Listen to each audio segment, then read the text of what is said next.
जब जब जरूरत लगी तब तब बीजेपी और जेडीयू को चिराग पासवान ने आंख दिखाई।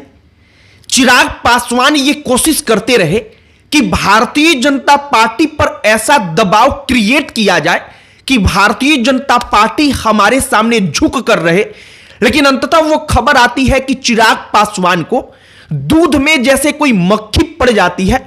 भारतीय जनता पार्टी और जनता दल यूनाइटेड इससे ज्यादा तवज्जो उनको देने वाले नहीं है। खबर क्या आती है? खबर आती है कि बीजेपी और जेडीयू के बीच सीटों की संख्या को लेकर समझौता हो गया है और सबसे बड़ी बात कि चिराग पासवान को बीजेपी और जेडीयू ने जब यह तय किया तो इससे बाहर रखा और बाद में चिराग पासवान को बता दिया जाएगा, यह तय कर लिया गया है। चिराग पासवान के लिए कितने सीटों की डिमांड जो उनकी थी उसके सम्मान में रखी गई है, तो इसका जवाब है कि उनका डिमांड कम से कम 40 सीट का था, लेकिन बीजेपी ने उनके लिए 20 और अधिकतम 25 सीट तक की ही व्यवस्था की है।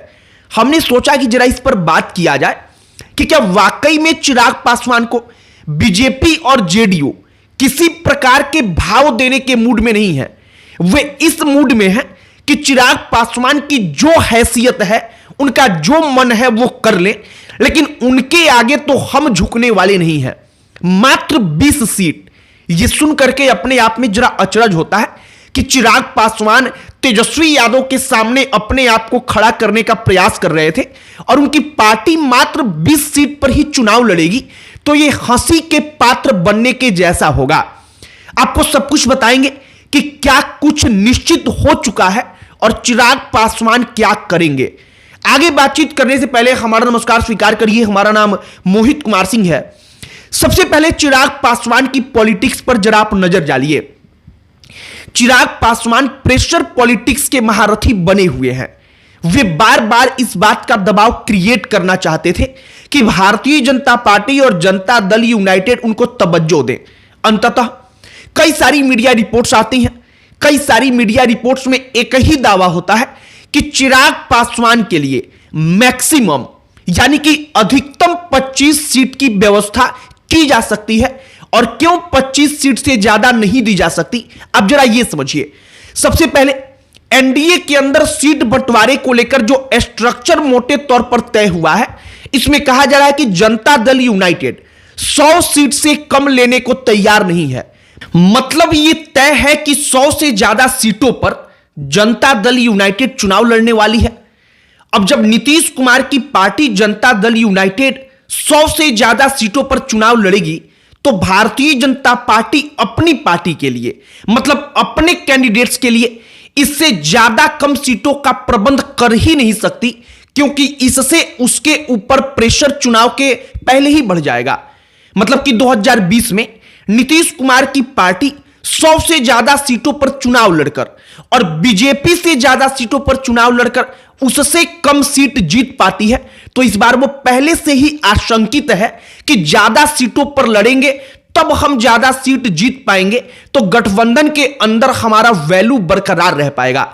और बीजेपी ये नहीं चाहेगी कि वो जनता दल यूनाइटेड से ज्यादा कम सीट पर लड़े और जनता दल यूनाइटेड की तुलना में कमजोर हो, जिससे अगर सरकार बने भी तो उसका वैल्यू कम हो जाए, उसकी पकड़ सरकार पर कम हो जाए।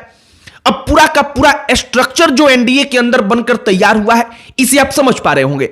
अब इसमें अहम कड़ी यह आती है कि आखिरकार चिराग पासवान, जीतन राम मांझी और उपेंद्र कुशवाहा सरीखे नेताओं के लिए कितने सीटों का प्रबंध किया गया है। अगर चिराग पासवान को 40 सीट भारतीय जनता पार्टी और जेडीयू दे देती हैं, तो जीतन राम मांझी नाराज होंगे। उनकी नाराजगी इस बात पर बढ़ेगी कि सीनियर वो हैं, सीनियर नेता वो हैं, इसके बावजूद चिराग पासवान को इतनी तवज्जो क्यों दी गई। जीतन राम मांझी समय समय पर जब भी चिराग पासवान बीजेपी और एनडीए की तरफ आंख उठाकर देखते हैं, जीतन राम मांझी सामने आकर उन पर पलटवार करते हैं। मतलब कि जीतन राम मांझी इस बात के लिए तैयार हैं कि चिराग के सामने उनको ज्यादा बौना साबित नहीं किया जाएगा। और यह एक और मजबूरी है कि जीतन राम मांझी और चिराग पासवान के बीच सामंजस्य को बरकरार रखने के लिए भारतीय जनता पार्टी चिराग पासवान को 40 सीट 50 सीट नहीं दे सकती। अब एक बात आप समझिए, चिराग पासवान अपने आप को सीएम फेस के तौर पर प्रोजेक्ट करते हुए देख रहे हैं। यह बात किसी से छिपी नहीं है, उनकी पार्टी देख रही है। लेकिन चिराग पासवान की पार्टी अगर 20 सीट पर ही चुनाव लड़ती है, अधिकतम 25 सीट ही एनडीए उनको देती है, तो फिर चिराग पासवान को उस दावे का मजाक बन जाएगा। मजाक इसलिए बन जाएगा क्योंकि भावी सीएम जो है उनकी पार्टी मात्र 20 सीट पर चुनाव ही लड़ पा रही है। एनडीए गठबंधन के अंदर तक उनको तवज्जो नहीं दी जा रही है। यह एक सामान्य रूप से संदेश पूरे के पूरे बिहार में जाएगा।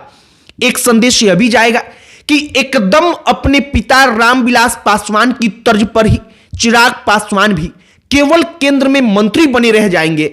इनकी भी राजनीति इससे कुछ ज्यादा नहीं हो सकती है। फिलहाल मौजूदा वक्त में हमने आपको बताने का प्रयास किया कि जनता दल यूनाइटेड और भारतीय जनता पार्टी 100 से ज्यादा सीटों पर चुनाव लड़ेंगी। टोटल सीट 243 है। मतलब कि 200 से ज्यादा सीट तो केवल बीजेपी और जेडीयू ने आपस में बांट लिया।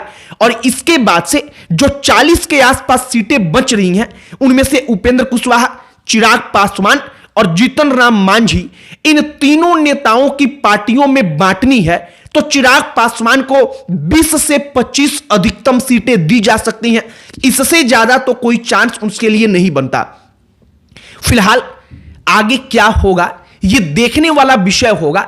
लेकिन चिराग पासवान की राजनीति को अगर आप देखेंगे तो वो प्रेशर पॉलिटिक्स के सहारे सोच रहे थे कि अपने कद को बड़ा किया जाए, लेकिन शायद उनका प्रेशर पॉलिटिक्स यहां पर काम नहीं कर पाया है।